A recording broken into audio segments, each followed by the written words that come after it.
Looking forward to a few days of practice. Heading into North Texas and try to clean up some of the areas that we feel like we have to improve, taking care of the basketball, and add some new offensive wrinkles prior to Tuesday night. Other than that, let's open it up to questions.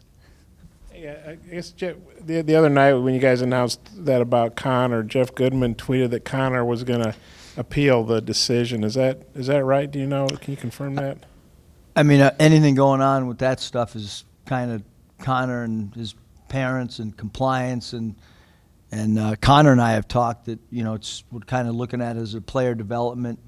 Certainly, if they want to fill out more paperwork or whatever, I mean, they can do that. It's not so, you figure it's probably, I mean, I think he had a great case from the first time, so I just kind of stayed out of it now because I thought that there was legitimate reasons why he had a great case. And then you mentioned Adriel did a Ron Artest on you. I guess that's when you were with Sacramento.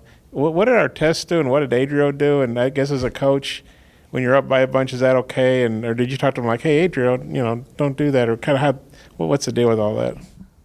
Okay, so with Artest, I took him out of the game. He went down, grabbed the Gatorade, drank it, and then walked right by me to check himself back in the game. And I said, where are you going? He said, I'm going back in the game. And I said, can I at least tell you who to go in for? But Adriel, I can't remember which point guard, whether it was J5 or Jimmy. I was yelling at one of them to go in, and Adriel must have thought, the names don't sound familiar, so Adriel somehow thought it was for him to go back in. And when we got to the timeout, I was looking up because it was at a timeout when it happened. And the way that we sit on the bench is the point guard's furthest to my right, off guard's next to him, small forward, power forward, and then the center's all the way to my farthest left, so that when I'm diagramming stuff, I can look up and know what position guys are playing, because we certainly have guys that play different positions. But I looked up, and there was Adriel back in the game. Did you talk to him about it later, or just whatever? Nah, I mean, I'll take him at his word that he thought I called for him to go back in. It's all good. And just okay, sorry, go ahead. I just don't want Eric to get bored. Just with all the turnovers, I mean, because you've tried about everything, it seems. What more can you do to, between now and Tuesday, just trying to cut them down, taking care of the ball? I mean, show individual film to guys. Continue to work on our fundamentals, jump stops. We've had a lot of charges in transition. And so when you work on things from a fundamental standpoint, sometimes our charges are even off dribble penetration in transition and then pass-offs where your momentum carries you forward. So maybe some more jump stop passes in transition. And then we've worked a lot in the last 3 weeks on like Ginobili side steps in transition, Ginobili layup moves around. We call it avoid the charge drill that we've done in the past, but our guys aren't really used to that drill or that move yet. So we'll keep working on that. And I mean, to me, every sport, every team's got issues, so to speak. And with us, turnovers are probably going to be an issue all year. It's just a matter of how much we can, cover that Band-Aid up as much as possible, because we turn it over. And so just got to try to keep talking about it, show them individually, show them collectively as a team, talk about the value of getting a shot on goal is really what we're trying to convey to our guys, to limit live ball turnovers. The last 4 years at Nevada, we were great at taking care of the basketball. So hopefully with a little bit more comfort in the style and the system, we'll, because we didn't get pressed the other night. I mean, Rice didn't press us. We were just turning the ball over even against a zone, because that's Rice played zone most of the game. Usually you don't turn the ball over against zone, but we did, but we still scored 91 points and played great defense. So we'll keep trying to work at it. Isaiah scored several times off the dribble on Tuesday. How big is that for kind of taking the next step in his game? Yeah, I think it's great for Isaiah. Obviously, we played him at some point guard towards the end of the game. But him having the ball in his hands, he becomes a kind of a dual, triple threat type guy with the ball in his hands. Obviously, the number of assists that he had the other night was phenomenal. So we all know about his three-point shooting. His dunk to the rim was a big-time play off the bounce. And then, like I said, he's got good size to see over defenders and stuff. So certainly and he's a willing passer. So I think that's just another part of his game that he's continuing to develop. Coach, your intensity, fans really got to see that. The team got to see it in the game for the first time on Tuesday. Just how does that feed the rest of your team and kind of help just set the tone for their mentality and the energy that you give off that feeds to everybody else? Yeah, I guess you'd have to ask them. Sometimes when I get home, my wife tells me to chill out, and I'm embarrassing her and my daughter when I'm getting a little carried away. But I mean, we're with the guys every day at practice, so it's like I think they kind of know what to expect. It might have been, I don't like to sit down during games. So that's natural. That's just a natural reaction for you. Unfortunately, yeah. I want to ask about the polos. How long have you been wearing a polo and your coaching staff wearing a polo? Where did that get started? Probably about 3 years. We wore polos in the NCAA tournament. We just kind of been, a lot of the recruits like it, to be quite honest. It's a little bit different. To me, it looks more uniformed. People always talk about, suits and professionalism, but we actually think the polos, we look more professional, more unified. Nobody stands out. Some coaches are better dressers than others on staff, so fortunately for some of our guys, we're not wearing ties. Thank you. With the minutes Ethan Henderson had, especially with Chaney out, what did you think of his play, and how much can he help this year? Yeah, I mean, obviously with Ethan, it's he's a range rebounder. He's a little bit more unique than some of our guys. Still a young player developing. We want to continue to talk to him about his motor.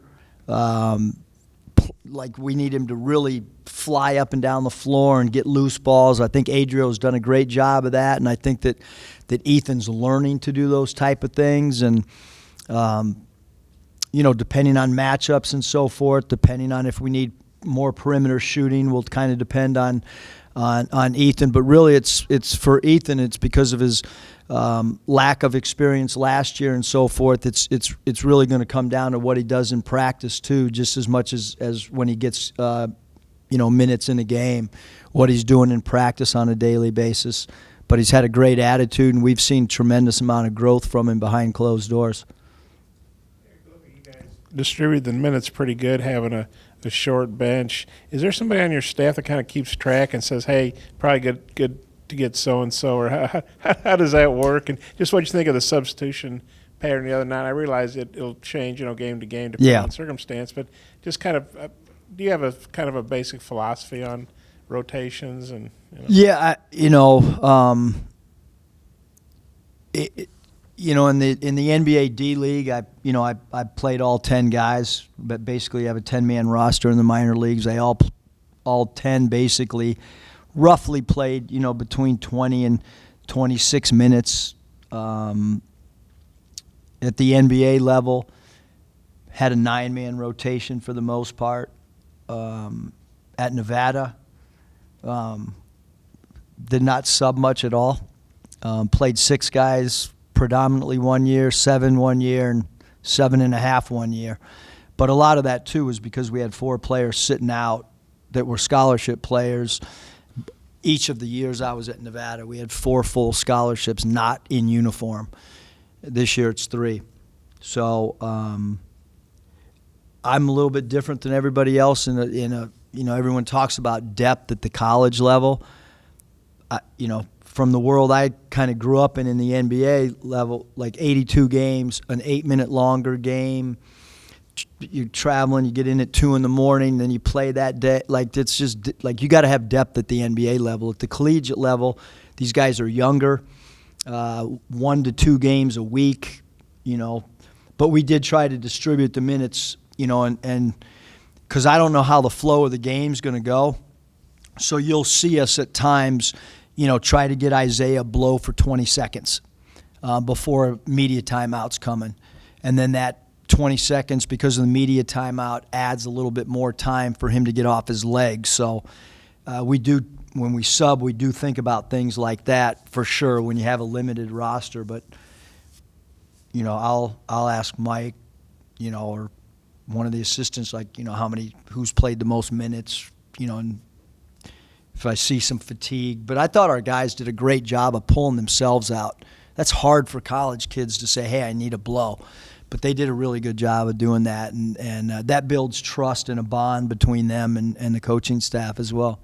When you played 7.5 guys? Yeah. Okay. Meaning one guy played sometimes and sometimes he didn't. I didn't know you had half a guy. I never heard that before. 7.5 man rotation. And then the golf ball thing, I guess that was another exercise you did. Where'd that come from? How'd you think that went? And I don't even know how you sign a golf ball, but I guess everybody wrote something on their golf ball or whatever. Yeah. We're just trying to come up with different motivational things. Sometimes, every day we do, something, we call it voices and choices, and kind of could be life thing, could be motivation thing, could be team bonding, where we try to get to know each other. We did the, who's your favorite superhero type thing, just so that they'd have to get up in front of the team and talk about something other than basketball. The golf ball thing will be something that they get up and we, behind closed doors or internally with our own group, we try to get to know each other on a more personal level and a deeper level. That's why we try to do those type things. Jalen said that's something you guys will do on the road, maybe pull out people's golf balls and go over maybe some things they've had to overcome or adversity to go through or whatever. Yeah, the plan is to bring that bag with us at all times, and it might be a road trip when we're at a team meal together and we pull the ball out and somebody gets up and says what's on their golf ball and then explains how they came to that. Again, I just think it kind of brings you closer as a group, and sometimes we just, you get so in the routine of practice, then film, but how do we have fun and how do we get to know each other? Our relationships at the college level, they should be, kind of lifetime relationships, and the only way to do that is get to know people a little bit deeper than them just as basketball players. Saw in a video that the team put out that you guys, you wrote a hand letter to all the players. Was that basketball related? Was that personal related? And how did that start for you doing that for your players? Well, good question. My dad used to write me letters before my high school games, and I saved a lot of them, and they were powerful and they were meaningful since they were, when it's, pen to paper, you can pull it out at different times. So I just gave him kind of a letter of, semi-goals, what we were looking for them, how I felt about, the work ethic that they've shown up to this point. Each letter was different, and was, depending on the player and kind of depended on the message that, that we put out there with them. Coach, how much have you dove into UNT, and what do you see from them and their style of play and how they're going to attack you guys? Yeah, so North Texas is they'll shoot a lot of threes. Obviously, they have a grad transfer on the inside that gives them some size, and they have 3 returners, back from last year. Coach Grant does a really, really good job. We've seen even defending baseline out of bounds.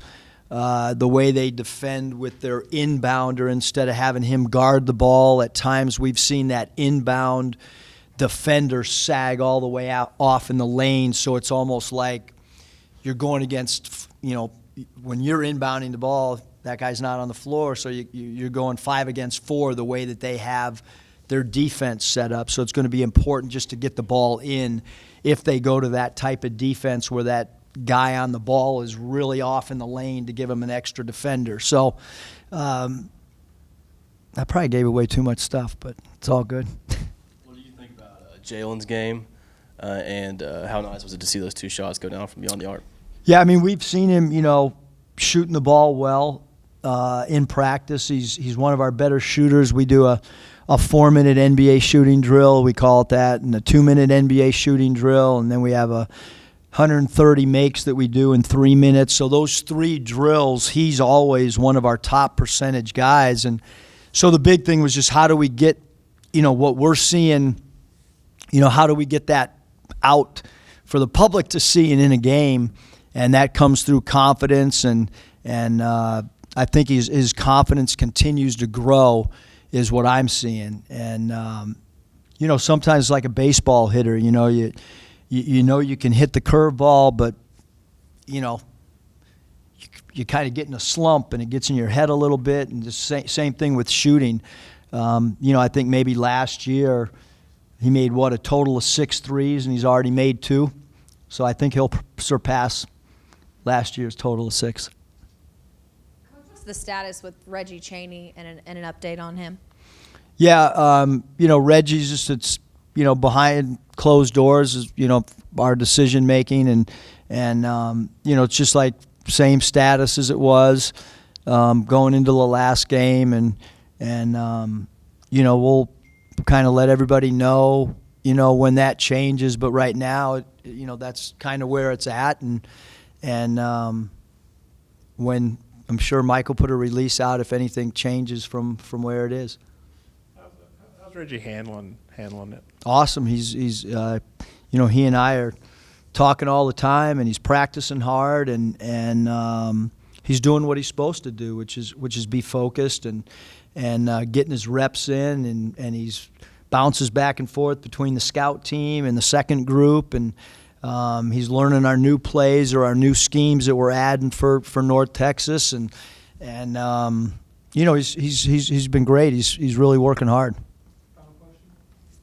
Yeah, good. Well, the collective, I guess, Jalen's in here, and he's not a real big guy. He had 4 rebounds. I think you had like 8 guys that got 3 or more boards. How did you like that aspect of it? Because I know you talked about guys out rebounding guys at certain positions and that whole thing.